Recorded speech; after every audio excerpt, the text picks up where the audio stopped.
you got your Bibles, why don't you go ahead and turn to Nehemiah chapter 4. Nehemiah chapter 4. And while you're going there, I want to tell you something that I heard that I thought was really hilarious. And it's that the best day of the year to go to any gym in this country, the best day of the year to go to any gym in this country is January 2nd. January 2nd, you can go to any workout facility in the entire United States of America, and you will find people that are there ready to go. You know what I'm talking about. The New Year's resolution. They're in the new outfit. They got a new plan. They got new motivation, and they are there to work out and be ready to go. And that first day goes great. You're working out. You're doing all this stuff. You're feeling good. You know, you're not sore or anything. Just ready to go. And it's a great day. It goes well. But then the second best day of the year to go to any gym in the United States of America is January 3rd. Because about half the people actually come back. And the ones that do are not feeling as good as they were the day before. Because there's a lot of sore. They might have outdone themselves a little bit. They're working hard, but they're still, recovering from this day, thinking, in one day I can take myself from completely out of shape to ready to go, and it just doesn't work that day. And the sad truth is, you all know, by the end of January, almost none of those people are still coming back to the gym, and another year has come and gone, and the resolutions do not happen. And I don't know if you're into making a New Year's resolution or not, but I would just encourage you, if you aren't, I think it's a great thing to do.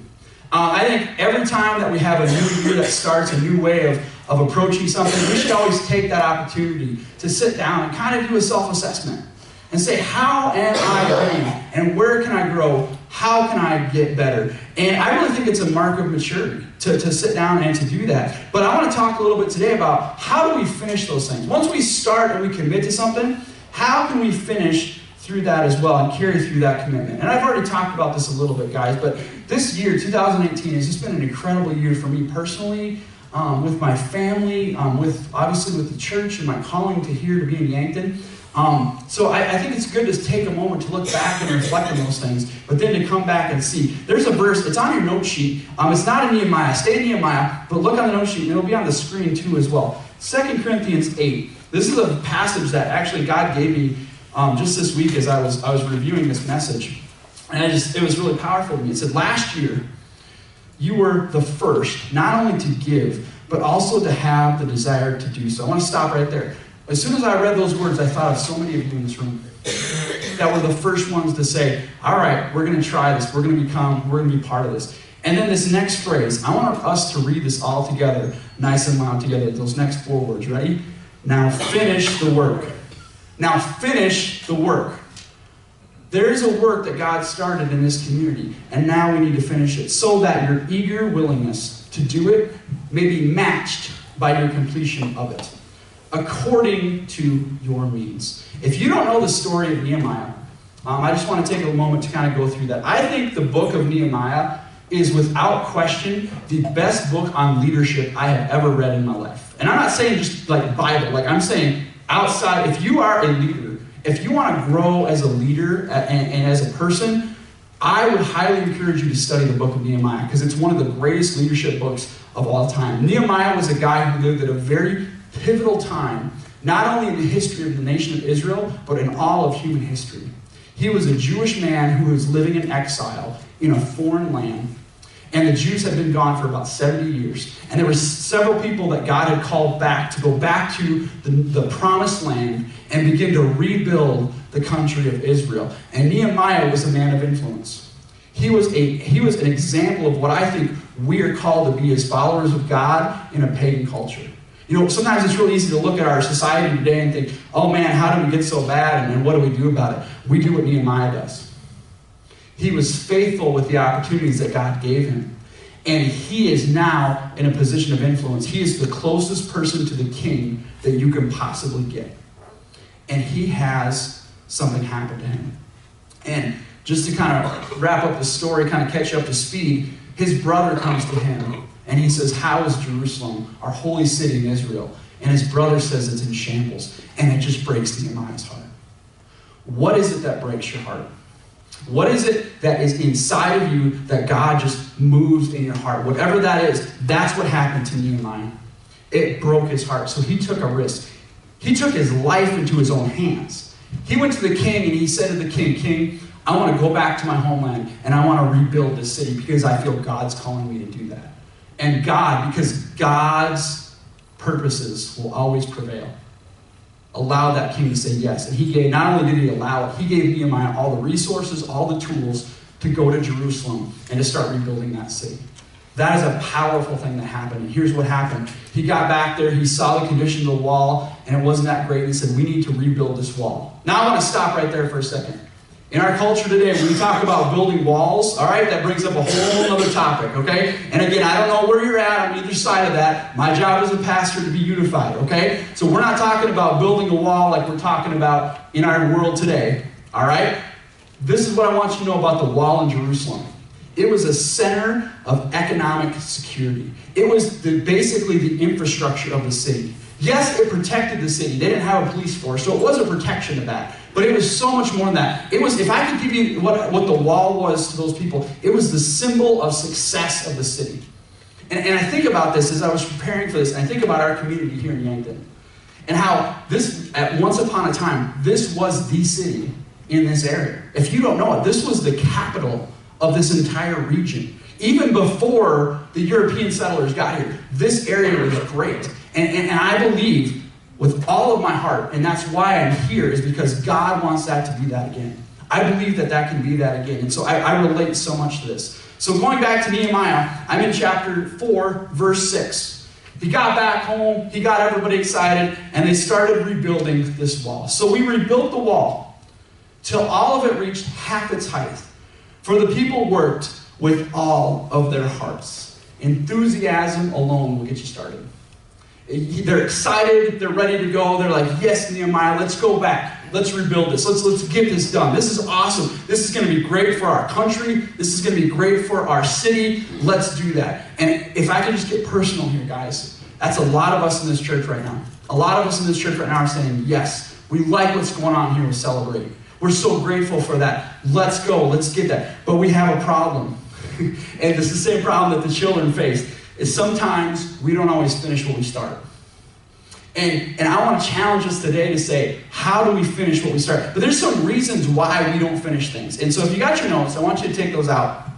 And we're going to go through, there's 4 reasons why we don't finish what we start. We get excited, we're all ready to go, but yet something happens and we something happens. Here's the first thing that happens. Fatigue.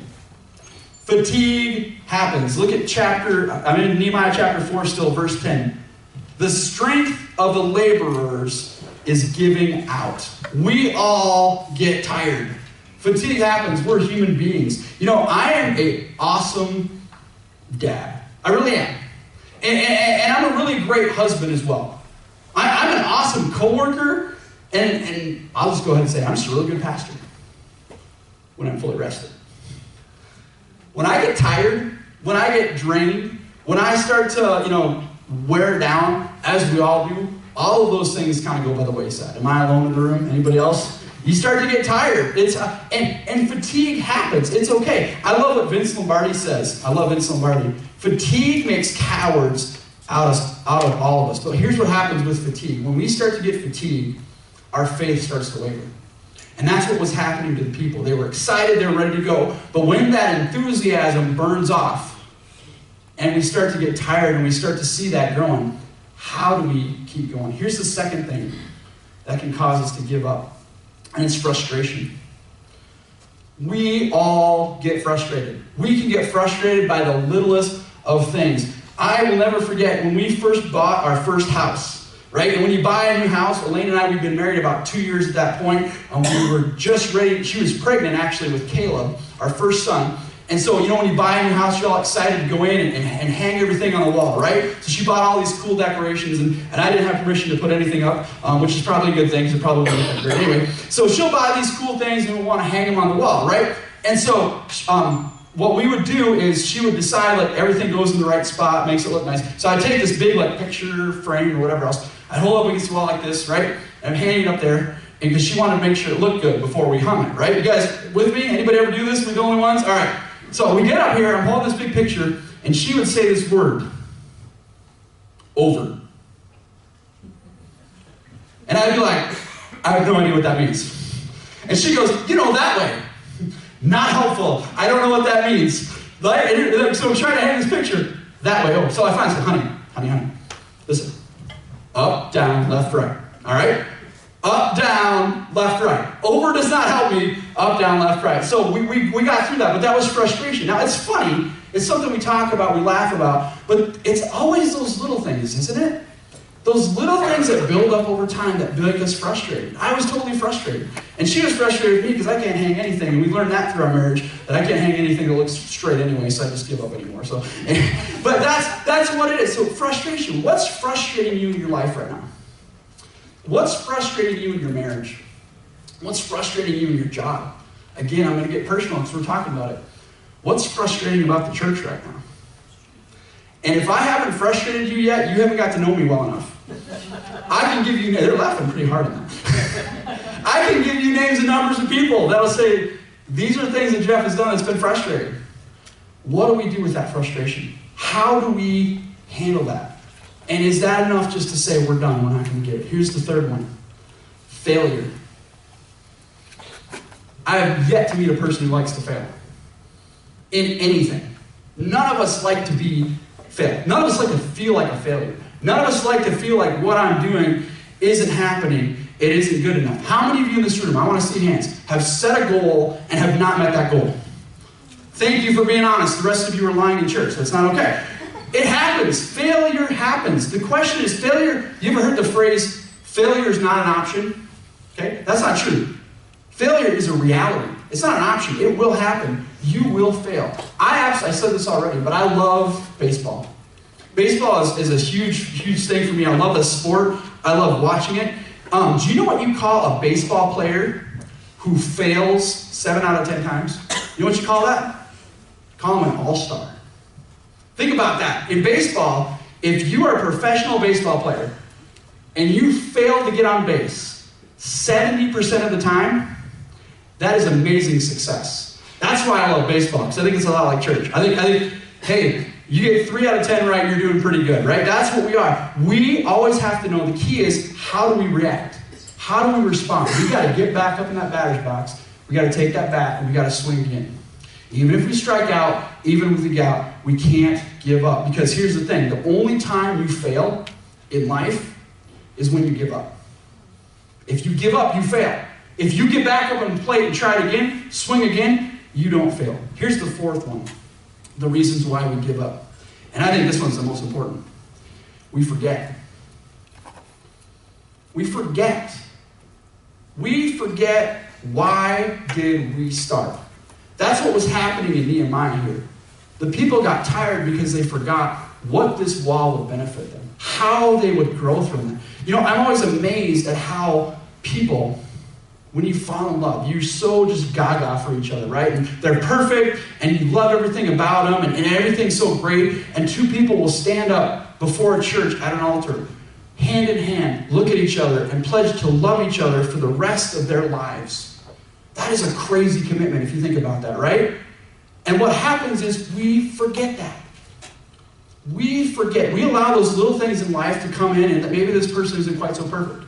Maybe we start seeing their faults in different ways. And eventually, we forget why we love that person. All those things that we used to think were cute and kind of part of their personality, they become annoying, right? And all the things that we loved about them, we tend to minimize, and we try to maximize the stuff that's hard about that. And so I really think that's the key to the marriage. Can I tell you something about church? I think that's the same thing that happens in church. And again, I'm trying to be vulnerable here. I hope that you guys hear my heart on how I say this. There are people already who were part of our church that are no longer part of our church. And I love every single one of them with all of my heart. Please hear that. And I will tell you, the reason why they're not in this room is because they forgot. They forgot because what brought them here, what the mission and the purpose of our church is. It hasn't changed since before I moved to Yankton. And a lot of times that happens is we forget about that and we don't know. There's an entire book in the Bible called Deuteronomy. Again, if you're new to the Bible, do not start with Deuteronomy, okay? But the purpose of Deuteronomy, it literally means second law. Not that God gave a second law. Moses, before the children of Israel entered the promised land, he stopped. He said, wait. Before we do this, I'm going to sit down and I'm going to tell you everything that just happened. We're going to review everything that we just went through, and I'm going to read God's law over and over again to you because you will forget. We forget. And you might want to write this down. We don't fail because we don't know. We don't fail because we don't know. We fail because we forget. I would convince that everyone in this room, if I could ask you to say, what does God ask of you? I guarantee you could probably tell me what that is. Even if you haven't been to church in a while, you probably know what God expects from you. The problem is we forget. We forget, and we need to be reminded of that. So those are the things that cause us to fail and that help us to give up. But none of us want to give up. We all want to be successful. We all want to do the best that we can with what God's given us. And we all want to finish strong. So that's what we're talking about here today. So again, if you got your notes, there's 4 steps to finishing strong that are in Nehemiah here that we're going to talk about. But before we look at them, I need everybody to look up here for just a second. Okay? You are not going to like these. All right? So I want you to look at somebody next to you, and I want you to say, you're not going to like this. Okay, now look at somebody else and say, I don't like it either. I don't like these either. I wish I could change these things, but these 4 things are truths, hard truths that I have learned in my life that we need to remember and we need to do. And I'm telling you guys, if we as a church can get this, 2019 is going to make 2018 look like small potatoes. All right? You guys ready for this? Here's the first one. Stop making excuses. Stop making excuses. Proverbs 22 says, the lazy person is full of excuses. I can't go to work, he says. If I go outside, I might meet a lion in the streets and be killed. Excuses take us away from God's purposes. I love Ben Franklin. He said this, the man who's good at making excuses is rarely good at anything else. And that's very true. We need to stop making excuses. There's a book of excuses that I absolutely love. I think it's funny, like excuses people come up with, right? And I don't know if you work at a job or if you've ever been a supervisor, reasons why people call in late for work or any of those things. Excuses are just hilarious. Here's a couple of them that I think are funny. I was coming home from work and collided with a tree that wasn't even mine. I don't know what that means, right? The guy was swerving all over the road, so I had to swerve a number of times before I hit him. I pulled away from the side of the road and saw my mother-in-law and headed over the embankment. No comment from me on that one. The pedestrian had no idea where he was going, so I had to run him over. Right? These are excuses that people have given. We all give excuses, but I'm going to say something that might kind of hurt. We have to make a choice. You can either make excuses or you can get better. It's impossible to do both. Every single one of us can get better. I don't care who you are or how good you are at whatever you are, you can always get better. And whenever anyone points out a flaw or a fault, it's our natural tendency to try to make an excuse and to justify our behaviors. And we need to stop doing that. Because there's a kernel of truth in there that's going to help us get better. Every time you make a choice, you have the power to make that choice. And I'm going to say this, it kind of hurts. You are exactly where you are because of the choices that you make. Now, there are things that happen, I get it. There are things that happen, there are circumstances that happen to our lives that we have no control over. Please hear me, I understand that. But it is always my choice how I respond to those circumstances. I always have a choice to make. If you don't like where your life is right now, make a choice and do something about it because that's what God wants us to do. Here's the second one. I told you these were hard, all right? Here's the second one. Get back in the game. Get back in the game. If you have breath in your lungs, God is not done with you. All right? We're going to say something. I want you guys to say it. I'm going to say it, and I want you guys to repeat it. Today is the first day of the rest of my life. Perfect, right? Today is the first day of the rest of my life. Whatever's happened in your past is done. You can't change it. You can't fix it. But today, God has given you a gift, and it's called today. And today can be the first day of the rest of your life. If you are alive, God is not done with you. 2 Corinthians chapter 4. This is the Apostle Paul talking. He says, we are hard-pressed on every side, but not crushed. We are perplexed, but not in despair. Persecuted, but not abandoned. Struck down, but not destroyed. We always carry around in our body the death of Jesus, so that the life of Jesus may be revealed in our body. We have a choice of what we can do, guys, and God given us an opportunity. I don't know if you guys are like me. One of the challenges that I struggle with is I kind of like to have everything in place before I do anything, right? I'm a planner, I'm a preparer. I like to have everything kind of laid out before I act and do something. Anybody else like me? Okay, now, that's not a bad thing. I think that's a good thing to have. I think that's part of leadership, is planning and preparing. The problem is we can think ourselves out of action, right? There's ready, aim, fire, right? And then there's ready, aim, ready, aim, and we never get to fire. Now, there's people in the room that are fire, ready, aim, okay? We need to get that in order too, right? We don't want to be that. But we need to prepare, we need to plan, but we can't let that keep us from action, because action is always what's going to happen. And here's what I'll say about this. If you're struggling with that right now, the greatest way that you can overcome the things that you're facing in life is to help other people. I see it all the time. I see people come to me as a pastor, and even in my job right now, people come to me all the time with burdens they're carrying and problems they're facing, and they're real things. They're not made up. They're tough things that they're struggling with. But here's the problem. Whenever you're facing a problem, and all you do is focus on the problem, I can't see anything around the problem that's right in front of my face. That's all I can see. I can't see people. And here's what I'll tell you, and I've seen this happen time and time again. When you're willing to take that problem and put it out here, it doesn't go away. It's still there. It's still very real. But now I can see you guys. I can look around, and I'm not focusing on my problem. I'm focusing on what's around me. That's why we always say, you are never more like Jesus than when you're serving. We have so many opportunities here in the church for you to get involved and take an opportunity to help out, because whatever you're facing, the more people you get to know, the more you minister to other people, the bigger your perspective gets, and the more focus on that instead of your problem. So we need to get back in the game. Here's the third one. We need to start with the end. Start with the end. I don't know if you've ever read the book by Stephen Covey called The 7 Habits of Highly Effective People.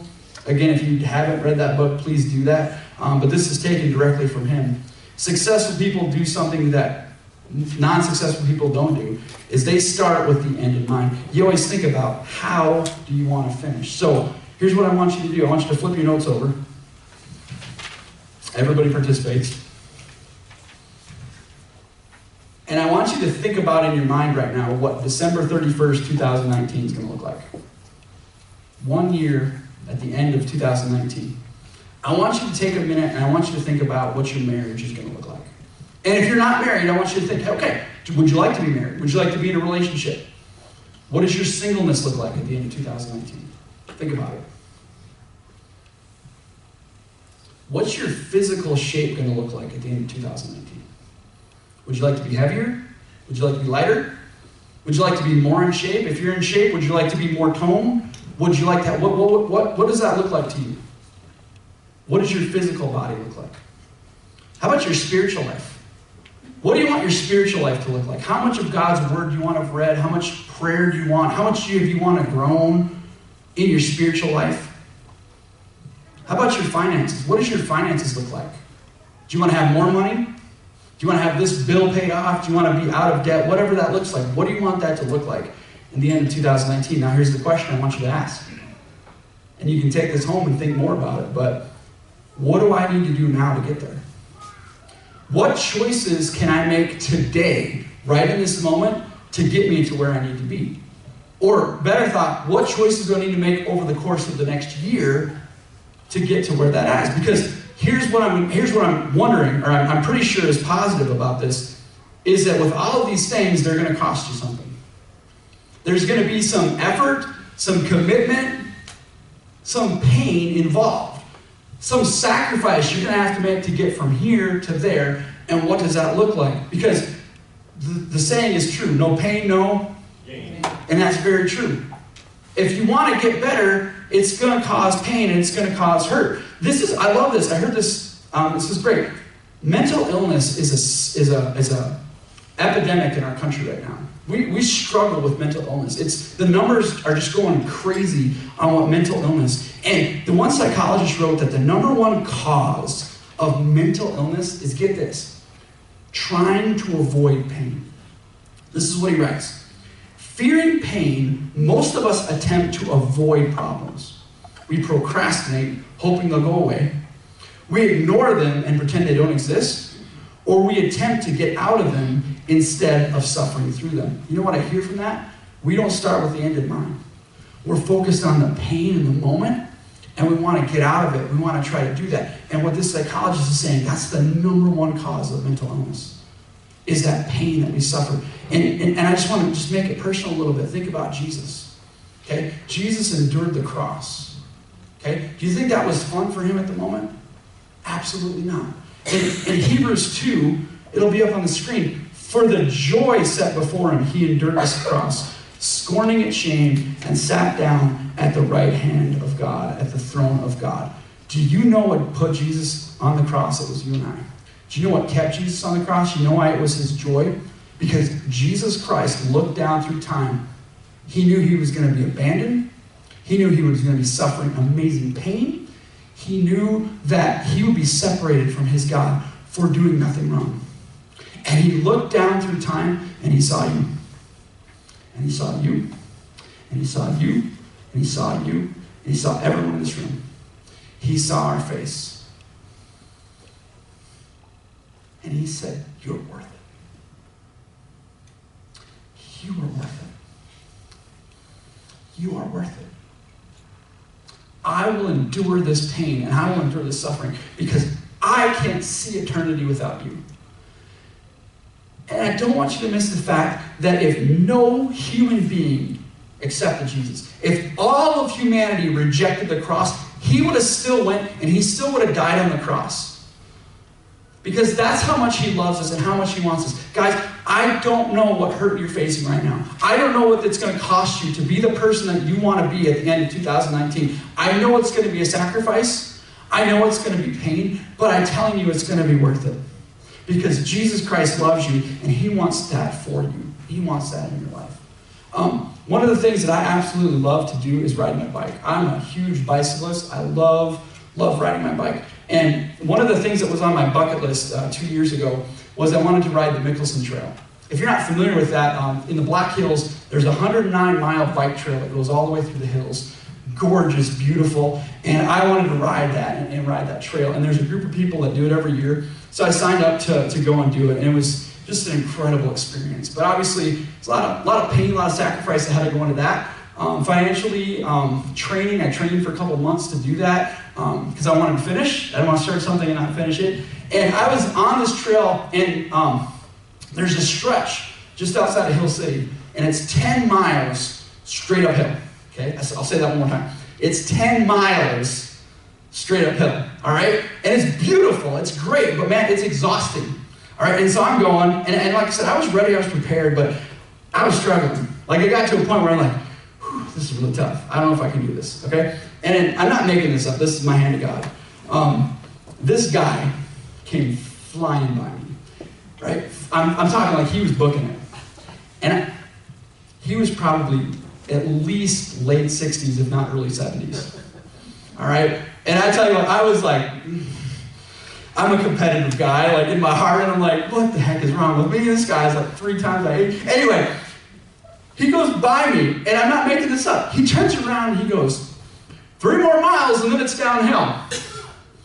And I'm not making this up. The thought I had is I wanted to get off my bike and I wanted to beat him to a bloody pulp. All right? I'm just being honest with you. At that moment, I'm like, I don't like this guy. He needs to be pain. He needs to be in pain. That's my initial emotion reaction. But then the second thing happened to me, and I'm like, okay, 3 more miles. I can do that. 3 more miles. So I'm like, 3 more miles, 3 more. And they have mile markers, so you can see where you're at. So like, there's 1, there's 2. That was the longest 3 miles of the entire trip. All right? The whole time, like, I was just like, 3 more miles, 3 miles, 3 miles. And I got to that point and I reached it, and it was awesome. And I was excited about that because, again, I didn't come to fail. I came to finish. I wanted to get to that finish line, and I knew I had to get through 3 more miles. I am here today to tell someone in this church 3 more miles. Someone in this church needs to hear that right now. And it might hurt to say that because you want the pain to go away. You want it to stop. You want it to be over. You want it to be done. But God's saying 3 more miles. And use that. Keep that as your goal. Because there's so much more to come. And God has so much more for you to come. Just keep going. Don't give up. Don't stop. Because just like me in that moment with my bike, sometimes we let our feelings guide us. And our feelings are not good or bad. They are just feelings. Okay? We all have feelings of emotion. Just like I wanted to punch that guy. That was the feeling that I had. Okay, that wasn't sin because I didn't do it and I repented of it, right? Our feelings are okay. Whatever you're feeling, it's okay. It's what you do with those feelings. And if you let your feelings be your guide, you will fail. Because my Bible says that we should let our faith be our guide, not our feelings. Okay? And if you're feeling right now that you can't do something, I want to give you the hope that say God can do it for you. When you wake up in the morning and you're like, I don't feel like reading my Bible today. Do it.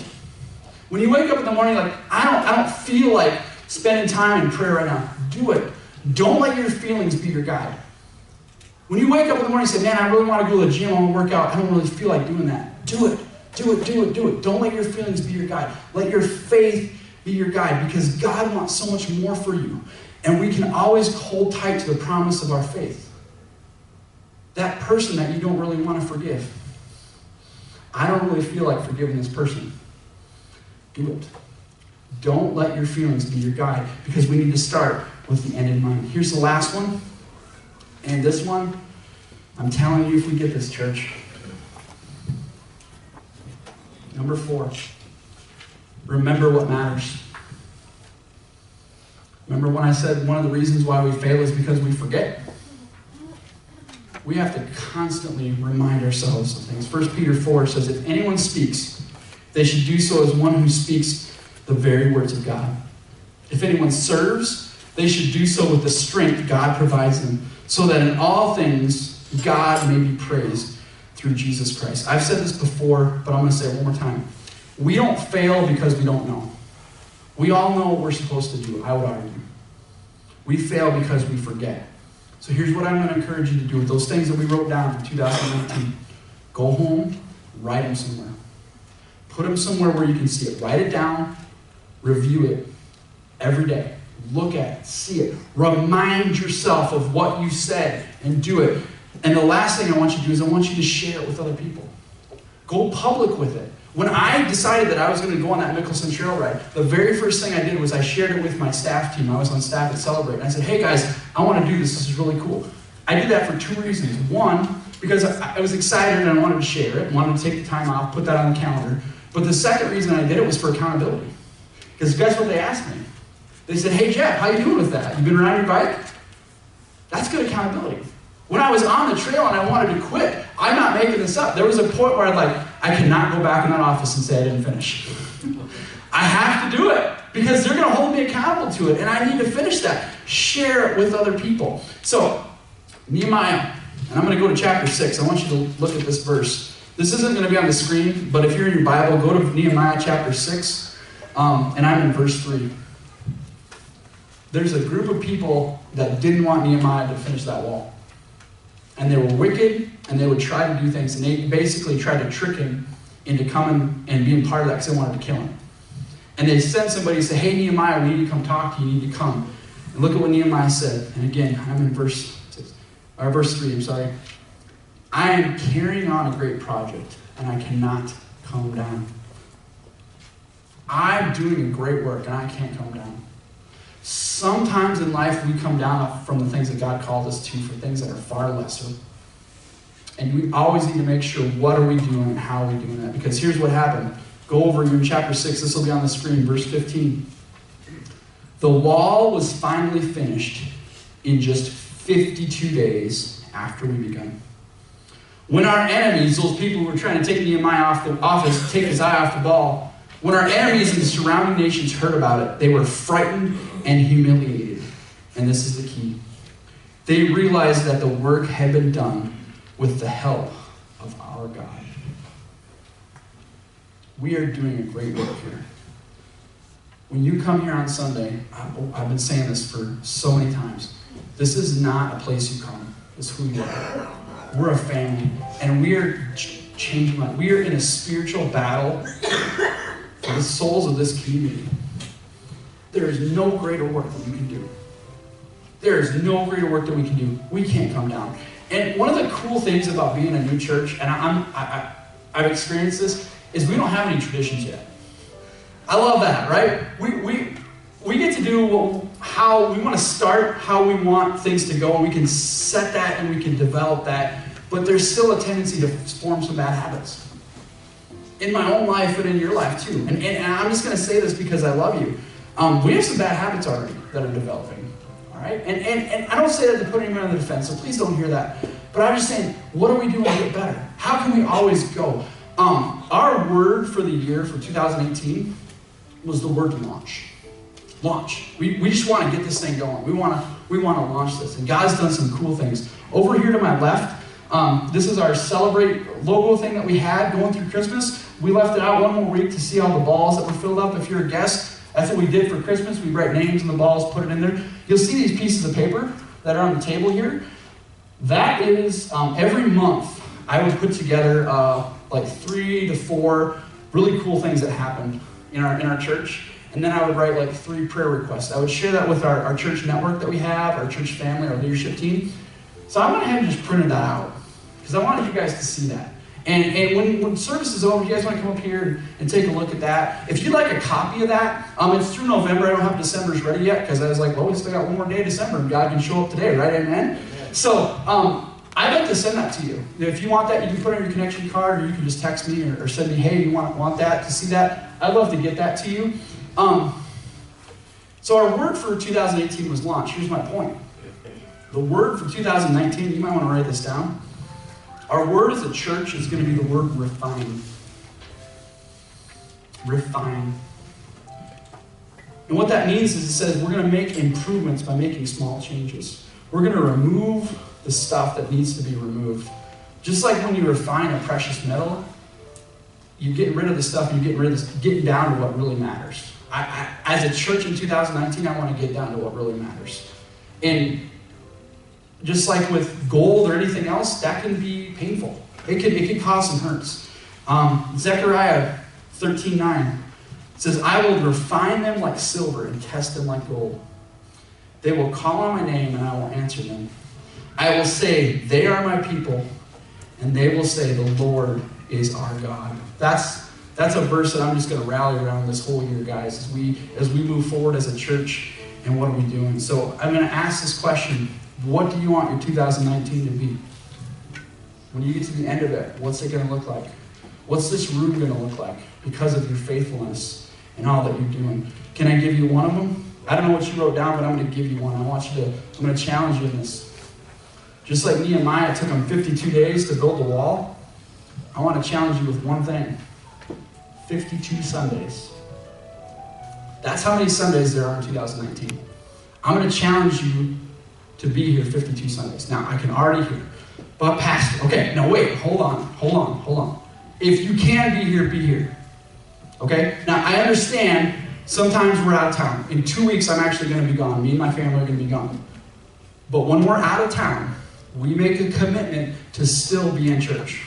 We find a fellowship body in the community we're going to be in, and we're going to go and we're going to worship God with that. Do that when you're gone.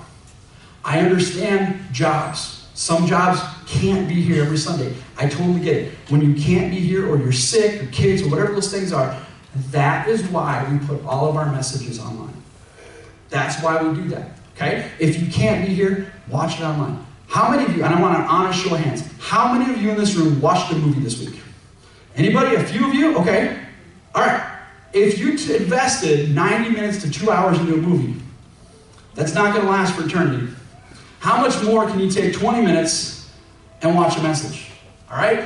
I do that because we understand that. So watch it. And if you go through a slump and like say you're not here for a couple weeks, you can go back and you can watch those again because that'll count. I don't want to discourage anybody because I think that if we do that one thing, guys, if we can commit to doing that, you're going to see a change in your life. You're going to see a change in your spirit. You're going to see a change in your heart. Next week, we're going to start a brand new series called Fitness. I am so jacked about this series because we're going to be talking about a lot of this stuff that's in here. We're just going to unpack it. We're going to talk about being physically fit. We're going to talk about being spiritually fit. We're going to talk about being healthy in our relationships, in our money. I won't tell you which week money is, so you guys make sure to come that week, all right?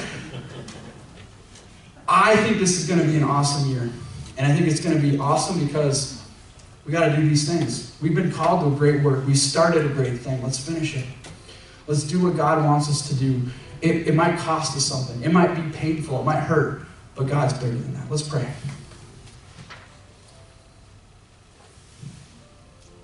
God, what you had to say today was way past my ability to communicate it.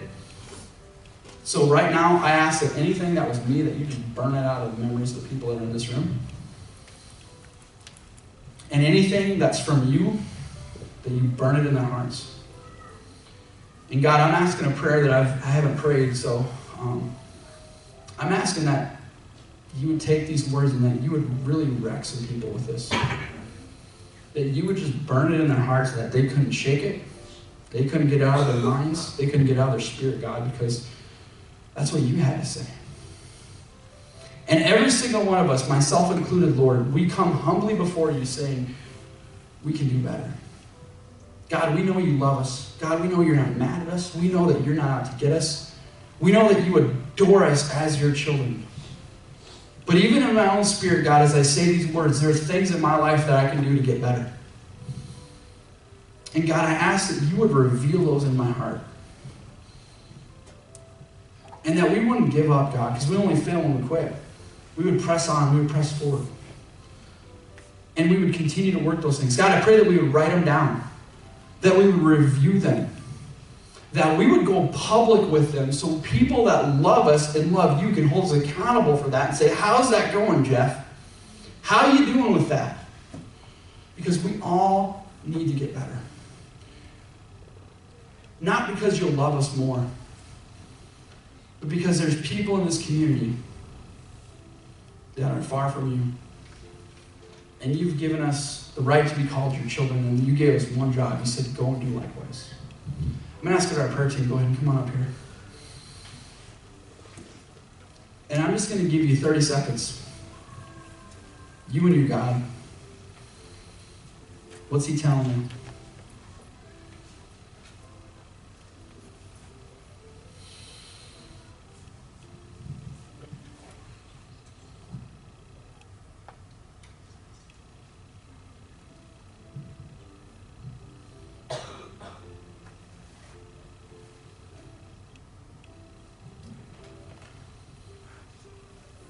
God, we thank you. We adore you.